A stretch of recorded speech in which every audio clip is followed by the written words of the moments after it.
Абылай дүниеге келерде анасы босана алмай 6 күн қиналады. Әрі-беріден соң жаны ауырғанда: «О, жаратушы Тәңірім, жанымды қинамай ал», деп 6 қанат ақ үйдің керегесінен ұстап сілкілегенде киіз үй шайқалады. 7-ші күні мәртөбеден үлкен астан шыққан бұрымды Ақай әулие ауылға жақын маңнан түйемен өтіп бара жатып, сол маңдағы кездескен келіншектен: «Анау 6 қанат ақ үй қалай шайқалады?» деп сұрайды. Жас келіншек иіліп сәлем салып: «Апа, ниетіңізді періште қабыл етсін. Перзент босана алмай жатқан өзімізде бір келініңіздің жанайқайы», дейді. Істің жайын ұға сала Ақай әулие түйесін бұрып 6 қанат ақ үйге қарай жүреді. Дауыс жетер жер ара қашықтық қалғанда түйесінен түсіп алып, қобыздың қолын алып, ақшанағын сыпырып, адыра жаның босасын деген сарынды тартқанында үй ішіндегі босана алмай жатқан келіншек бірден сылқ етіп тәтті ұйқыға кетеді. Мынау сарынды естіген ел Ақай әулиенің жанына жиналып қалады. Әулие ашуланып: «Ниеттеріңе Тәңірім тек тұл берейін деп тұр. Тесіліп неге қарайсыңдар? Тез арада киіз үйге жетпейтіндей етіп 4 құбыласына от қойыңдар», деп бұйырады. Ақай әулиенің айтқанын азаматтар бұлжытпай орындады. Арада сүт пісірім уақыт еткенде шырылдаған нәрестенің ащы дауысы естіледі. Бірақ дүниеге келген перзенттің денесі қан сияқты қып-қызыл болып түседі. Көреген Ақай әулие сутула торсығын түйесінен түсіріп: «Мынау түкті баба шашты әзіздің басындағы жыл бұлақтың тұнбасы. Осы суға тұз салып, жұмасына 1 рет сәбиді шомылдыра беріңдер. Арғысын бір жаратушымен ата бабасының әруағы шешер. Тұсауын қызыр кесер. Ер жетер, бәрі де өтер», деп ойланып тұрып, мынау перзентінің алдындағы ғұмыры бір мүшеге толғанша шет қалады. Мүшесінен асқанда айналасы өрт болады. 2 мүшеге толғанда айтқаны серт болады. Ал тіл тигізіп қол көтерген мерт болады, деп дәмауыз тиместен «Қанағатым қанамнан асып түсті», деп түйесіне мініп жол жүріп кеткен екен. Ақай әулие Қыпшақтың Шаштатасынан тарайтын Уәли Беки сұлтанның жалғыз қызы. Ешқашанда тұрмыс құрмаған, атақ байлықты тәрк еткен, ақ төсекке талақ айтқан, ел аралап ұлы қазақ халқының тектілерінен қалған насият пен ақиқатын айтқан жан. Ел жиналып жаңа туған перзенттің атын азан шақырып Аңырақай қойды. Аңырақай жылына толғанда денесінде қып-қызыл терісі түлеп, оң иығына сәбидің алақанындай қызыл таңбаға айналып қатып қалды. Ақай әулиенің айтқаны тура келеді. Аңырақай 4 жасына толғанда Қарақытайдың көрегені Найжай суға керуен тартып келген парсы елінің жұлдыз қағары көңіліндегі сырдың ұшын ағытып: «Қазақ елінде бір текті туылды. Шыңғыс қаханындай жеріңді тартып алып, еліңді тентіретіп, тынысыңды тарылтатын кемеліне толмаған перзент көрдім. Қазірден қамданбасаң, қапыда кетесің. Себебі қазақ еліне бірнеше рет жорық жасап, байлыққа кенеліп отырсың. Тектілер құн кессе тоғыз сұрайды. Сол уақытта халқың тоңның жамауына зар болады», деп айтқанда Найжай судың түрі қашып: «Иә, қазақтың тектілері кеңірдегімде тұр. Кіндігіме түссе, жаһанды жаулап алар едім», деп түнереді.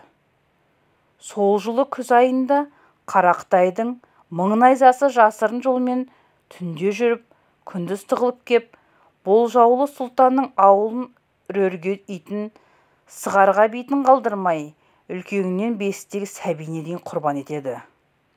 Бұл сұмдыққа Қарақытайдан мың найзаның кеткенін керуеншілер жеткізгенмен, Қанайдатқа арғын аға баласы Нұршайқымен 4000 қолмен келгенмен, ауылды түгел қырып біткен Қарақытайдың мың найзасымен қанды қырғын басталып, бірінде жіберместен бәрін өлтіреді. Нұршайқы батыр: жауға жалаң қылышқа бүгілмеген белім, келген жолымыз бекер болды ма деп жүресінен отыра кетеді. Осы уақытта қырылған ауылға жіті көз жіберіп тұрған Қанайдатқа ауылдың шығыс тұсында лапылданған жанған шаңырақтың алдында төңкеріп жатқан қазанның қимылдағанын байқайды.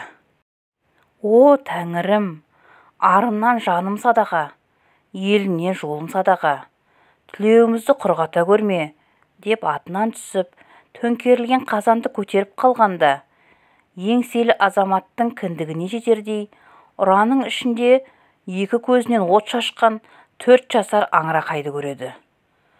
Нұршайқы батырды шақырып: сарбаздарды қайтар, елге бара берсін, соңдарынан жетеміз дейді. Сарбаздар кеткесін, Аңырақайды алып, бір жылқыны сол жерге көк бөрінің рухына құдай атап етіп, 7 жерге түйіп, Аңырақайды жан баласына көрсетпестен, Нұршайқы батыр екеуі Төле бидің Қосаран жайлауына тартады. Түн ауып, 7 қарақшы жұлдызы жинала бастағанда, Төле бидің шаңырағына келіп түседі. Бұл қайсың ей? деген екі қос қызметшісінің басын Нұршайқы батыр шауып түсіреді.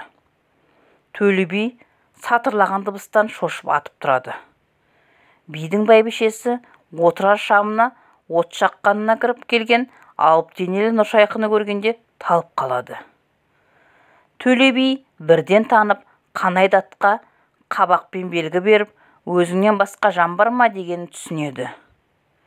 Ешкім жоғын айтқанда, Қанайдатқа тоңға оралы Аңырақайды көрсетіп: мынау баланың сүйегін сілкіп, теміретесің, етін суытып, сіңіретесің.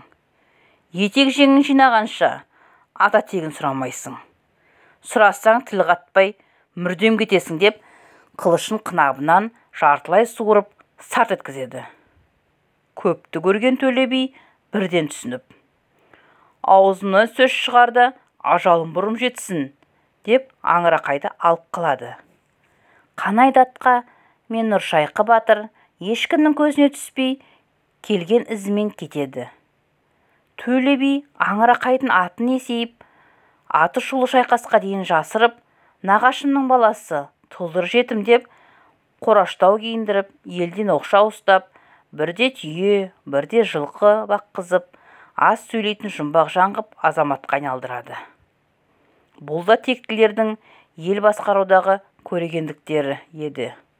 Асыл тұлғаларын дайындаудың жау көзінен таса етіп, сан жолдарынан бір еді. Елден де, жаудан да таса етіп, сан қилы ұрыс тәсілдерін үйретіп, ұлт құндылықтарын бойына дарытып, алғашқы шайқасқа шыққанға дейін Аңырақайды дала ұрысының барлық тәсілін үйретіп, сонымен қатар 17 тілді меңгертіп, Төле би көзден жасыру үшін түйеші етіп, тектілердің аманатын орындап шығады. Аңырақайдың жауына қолданатын бірінші тәсілі көз ілеспейтін шапшандықпен жылан айыр семсерін суырып алып, қос қапталынан келген дұшпанның басын алша мойынды талша зейіндеп допша қағып түсіретін. Аңырақайдың көзінің өткірлігі сондай. Шауып бара жатып, жердегі іздің қайда, қалай бұрылғанын білетін елден ерекше қабілеті бар еді. Оң қолында бір өгіздің күші, сол иығында барыстың ұшқыр жанары мен барыстың шапшандығы бар еді. Содан жау құдды бір маңдай алды тауға соғылғандай бірден кейін шегінуге мәжбүр болатын. Түкті баба шашты әзиздің басындағы ағып жатқан суы, жылбұлақ деп аталуы, жылына бір рет сүт пісірім мезгілде наурыз айының ішінде әппақ сүтке айналып түлейді екен. Сыпыра шежіреші Әли Асқар Байғұтұлының өз ниетінен жеткізген. Ұлы Ақпантай Байғұтов пен Асан Тұрабаев.